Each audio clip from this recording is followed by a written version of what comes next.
안녕하십니까, 솔루션 연구소입니다. 자, 통합수능 유불리 문제 없냐, 이런 제목을 제가 달아봤습니다만 실은 오늘 내용이 시작은 이런 거죠. 2022학년 입학 전형이 코로나 때문에 좀 바뀐 게 있습니다. 그놈의 코로나, 이게 뭐 3년 예고제 같은 걸 해가지고 3년이나 딱 판을 짜놓고 미리 준비해라 라고 얘기하는데, 코로나 때문에 그런지 모르겠습니다만 쟤는 코로나 때문만은 아니라고 솔직히 생각합니다만 막 뜯어고치기 시작합니다. 일선에서 이런 일을 하는 저희 입장에서도 정말 죽을 맛인데, 좀 뭔 얘기를 좀 뱉었으면, 좀 진득하니 좀 추진을 했으면 좋겠다라는 생각을 지울 수가 없습니다. 자, 다시 여기로 가서 통합수능 유불리 문제 없나, 저희가 영상에서 무슨 얘기를 했었냐면, 문과, 이과 시스템 때문에, 특히나 수학 때문에 이과 학생들에 비해서 문과 학생들이 굉장히 불리해진다라는 얘기를 했는데, 오늘은 거기에 변수를 하나 더 추가해 보도록 하겠습니다. 6월 모평이 끝났죠. 자, 이제 다음 주 정도면 6월 말이고 7월 초가 되면서 대부분의 고등학교에서도 네이슨을 마무리하는 시즌입니다. 자, 그런데 여러분들이 생각하는 것과 달리 이미 대학생들은 종강을 했습니다. 자, 그럼 이제 어떤 판이 깔릴 거냐? 작년에 내가 뭔가 좀 아쉬웠는데 올해 뉴스를 보아하니 한 5, 6개월 투자하면 해볼만 하겠는데? 라고 하는 여러 가지 판이 깔렸습니다. 말씀을 이따가 또 한번 정리를 하겠지만, 의대 정원 늘어나고 약대 학부 전환되고 이과생들이 수능 점수 따기 유리해지고 여러 가지 상황이 생겼죠. 실제로 서울대 같은 명문 상위권 학교의 재수생 비율은 해마다 증가세입니다. 왜? 정시가 점점 늘어난다는데, 정시는 재수생들한테 압도적으로 유리한 전형입니다. 왜? 한 판 해봤으니까 판도 알죠. 이 경험을 무시할 수가 없을 뿐더러 쓸데없는 것 하지 말고 정말 거기에 올인할 수 있는 그런 위치에 있기 때문에 그러합니다. 자, 그러면 이 어수선한 오사마리 판에서 나는 어떤 전략을 취해야 되느냐, 자세한 이 입시 전형 이 바뀐 부분부터 한 번씩 정리하면서 조금씩 다듬어 보도록 할게요. 자, 먼저 변경사항입니다. 뭐가 있냐면, 대교협에서 6월 9일날 좀 통합 발표를 했습니다. 그래서 중복 포함해서 56개 교가 입학 전형이 조금 바뀌었습니다. 그래서 전형 방법 및 요소 변경이 17개 교, 전형 일정 변경이 7개, 수능 체제 완화 4개입니다. 대부분 먼저 말씀드리면 실기 전형이죠. 실기 전형. 저희가 흔히 말하는 문과, 이과는 바뀔 만한 게 별로 없습니다. 왜? 온라인으로 학생 보내고 자소서 제출하고 수능 봐서 성적표만 제출하면 그거 가지고 판단을 좀 하고 이제 몇몇 학교에서 면접을 보는데, 그것도 비대면으로 많이 합니다. 그런데 비대면으로 하기 힘든 학과들도 있잖아요. 체대, 음대, 미대 요런 데는 대면 요소를 빼기가 굉장히 힘든 학과들이죠. 그런 것 때문에 약간씩 변경이 있습니다. 충분히 이해 가죠. 코로나가 끝날 줄 알았는데 그렇지 않았다. 3년 예고제, 3년 전에 코로나가 생길지도 몰랐겠죠. 그러니까 바뀌는 부분은 어쩔 수 없다 선 치는데, 요거는 좀 살펴보도록 하겠습니다. 수능체제 완화가 4개교인데 요렇게 돼 있죠. 특히나 인문계 상위권은 좀 주목하셔야 되는데, 서울대 직윤이 2등급 3개에서 3등급 3개로 바뀌었습니다. 마음에 안 듭니다. 뭐가 마음에 안 드냐? 좀 일찍 발표하지. 개교협에서 이걸 통합 발표를 하다 보니까 늦어졌는데, 실은 3월, 4월에도 이런 냄새가 있었죠. 원래는 2등급이었는데 작년에 3등급을 해줬기 때문에 올해도 코로나가 안 풀렸으니까 작년이랑 똑같은 기준을 적용하는 게 낫지 않겠어? 이런 얘기들이 조금 있었단 말이죠. 그런데 그런 냄새를 슬슬 풍기는데, 아니야, 잠깐 기다려봐. 다른 학교들도 좀 눈치 좀 보고 있잖아. 다른 학교 전형이 바뀌는 부분 같은 경우도 좀 통합해서 내가 대표로 좀 얘기할 테니까 좀 참고 있어. 약간 이런 느낌이었습니다.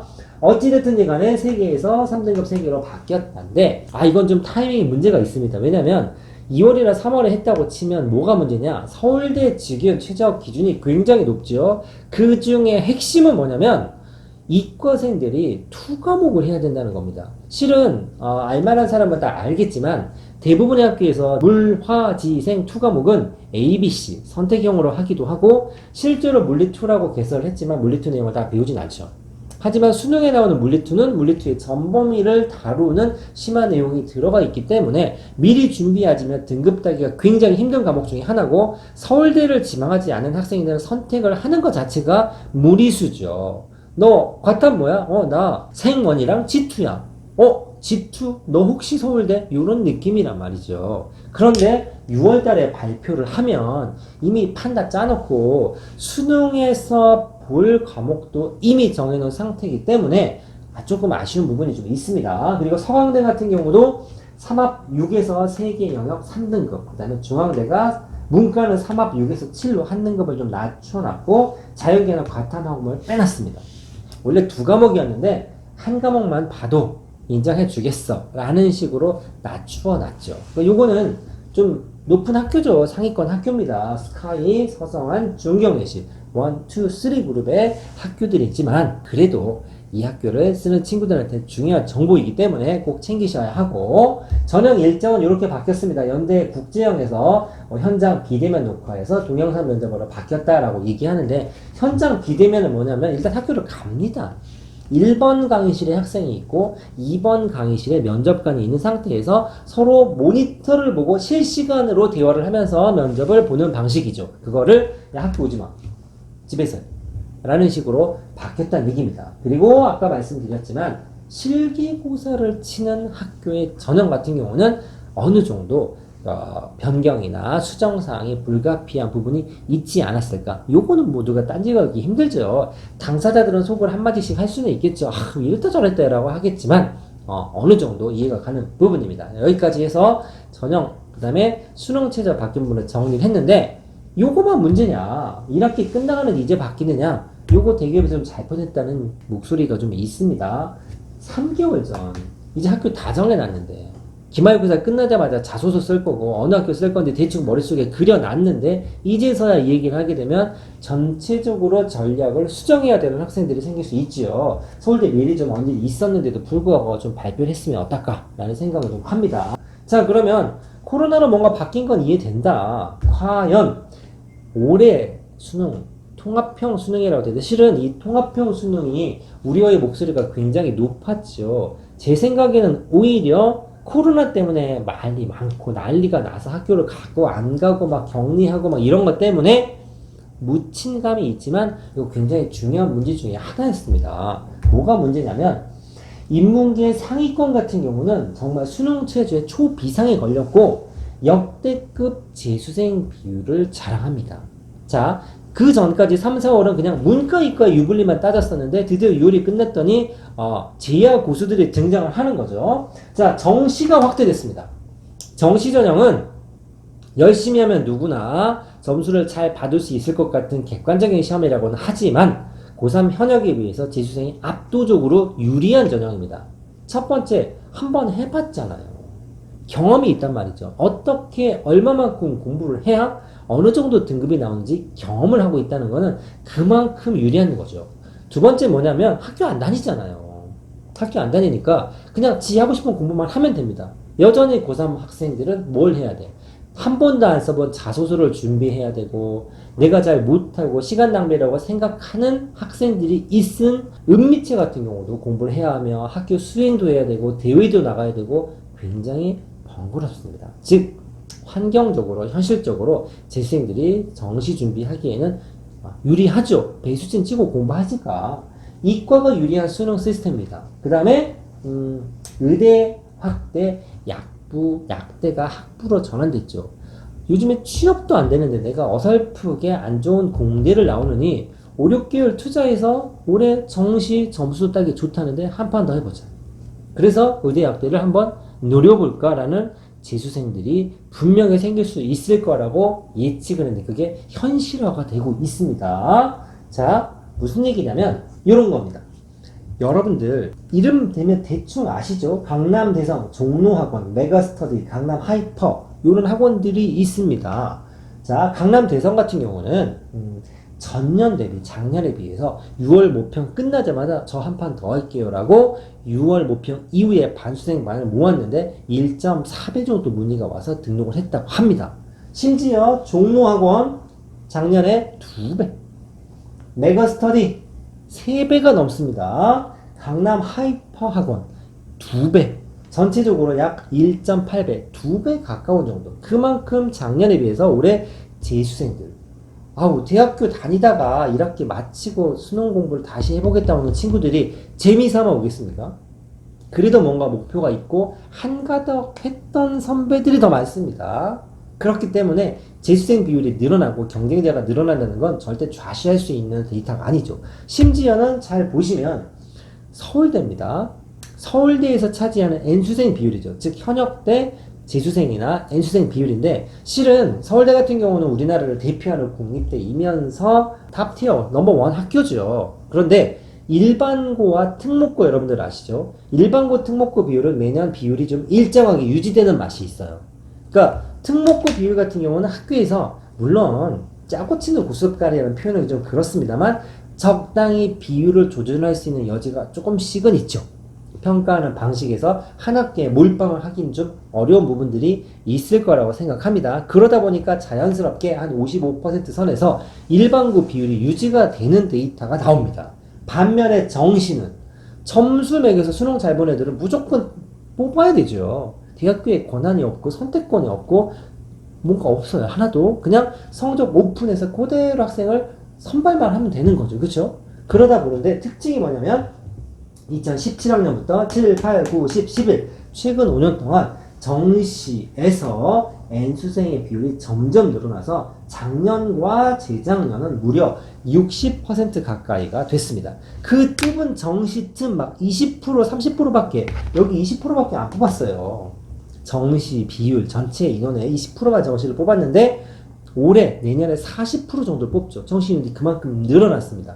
그러면 여기서 N수생이 차지하는 비율이 줄어들까 싶습니다. 물론 뚜껑은 열어봐야 알겠습니다만 전체적으로 보더라도 정시에서는 확연하게 이 데이터와 이 수치를 보더라도 재수생들의 능력치는 상당하다.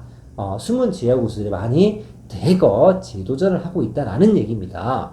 그만큼 문과 학생들한테 불리한데, 또 하나 마무리로 뭐가 있냐면, 제가 여기 두 줄밖에 안 적어놨는데 고대 학종 중에서 교과 우수형 전형이 있습니다. 종합 전형인데 이름이 교과 우수형입니다. 말 그대로 학업을 좀 보겠다라는 거죠. 수능 최저가 매우 높습니다. 인문은 국수형 탐, 사합 7, 자연은 사합 8입니다. 웃기죠? 작년까지는 이과 학생들이 문과 학생들에 비해서 수학 같은 경우나 과학 같은 경우 등급 따기 훨씬 어려웠습니다. 특히나 수학은 어마어마하게 등급 따기가 어려웠죠. 두 개 틀려야 겨우겨우 1등급을 맞을 정도였는데 두 문제가 더럽게 어려웠거든요.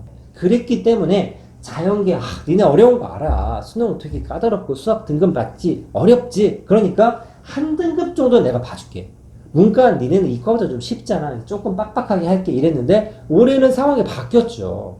즉 3월, 4월에 이어서 6월 모평을 뚜껑을 열었더니 어떤 얘기가 나오냐면 1등급 100명 중에 문과는 10명이 채 되지 않습니다. 6, 7명이 된다는 수치들이 나오고 있죠. 그만큼 이과의 상위권, 이 정도 고대학점이면 정교권 친구들이 쓰는 학교인데도 불구하고 수능 등급 따기가 어려운데 수능 최저는 더 높은 상황이 생기는 겁니다. 한 등급 쳐주는 학교 있습니다. 그러다 보니까 분명히 이 수능 시스템이 문과에 불리하다고 보이긴 하지만 정시에서는 여러분들이 생각하셔야 될 게, 아무리 이과생들이 문과보다 수능 점수가 높다 손 치더라도 그 두 학생이 같은 학과를 쓰지 않죠. 그러니까 얘가 점수가 딸리는데, 문과가 점수가 딸리는데 기계공학과를 쓰거나 하진 않을 거고, 이과가 점수가 높다고 해서 국문과를 쓰는 경우는 굉장히 드물겠죠. 그래서 각자의 라인을 따라서 경쟁을 하기 때문에 실제로 수능 등급이 좀 잘 나오거나 점수가 잘 나온 이과생일지라도 이과생은 문과생이랑 경쟁을 하는 게 아니라 좀 전에 말했던 재수생이랑 경쟁을 하게 됩니다. 반면에 문과 학생들은 정시에서는 어떻다? 점수가 좀 나와서 좀 별로다. 수시에서 등급 맞추기는 어렵지만 결국 100분이나 표준 점수로 환산을 했을 때 인문계 학생들끼리 정시에서는 경쟁을 할 수도 있다는 얘기입니다. 그래서 이 수능 시험이 문과한테 불리하다고 해서 정시에서 문과생이 불리하다라는 의미하고 똑같지는 않다는 얘기죠. 반대로 이과생들이 수능 시스템이 문과보다 유리하다고 해서 내가 이과로 진학하는데 반드시 유리하다고 볼 수는 어렵습니다. 물론 수시는 다르죠. 왜? 등급을 보기 때문에. 자, 그래서 재수생, 반수생 인원 급증했다는 소식을 전달을 해서 나는 어떻게 해야 되냐라는 건데, 실은 모범 답안은 정해져 있습니다. 두 가지죠. 며칠 안 남았지만 수시를 절대 포기하지 마시라. 그리고 수시 끝남과 동시에 어찌됐든 수능 체제를 맞추기 위해서 수능 보기 시험 보기 전날까지 수능 등급을 단 0.1%를 올리기 위해 최선을 다하시는 게 좋다. 왜? 올해는 너무너무 변수가 많습니다. 9월 모평 끝나고 정확한 데이터가 나오긴 하겠지만 이미 그때는 끝났죠. 난 이미 늦었어. 너 먼저 가. 이런 짤처럼 9월 끝나고 8월짜리 너무 늦었습니다. 재수생들이 개강, 종강 하자마자 재수학원에 몰려가는 것처럼 고3 여러분들도 기말고사 끝나자마자 새로운 스타트를 하셔야 올해 입시에 유리한 위치를 선점하실 수 있습니다. 뉴스에서 뭐가 좀 바뀌었다고는 했지만 코로나 핑계 삼아서 수능 얘기까지 좀 묶어서 한번 몇 마디 해봤습니다. 마치겠습니다.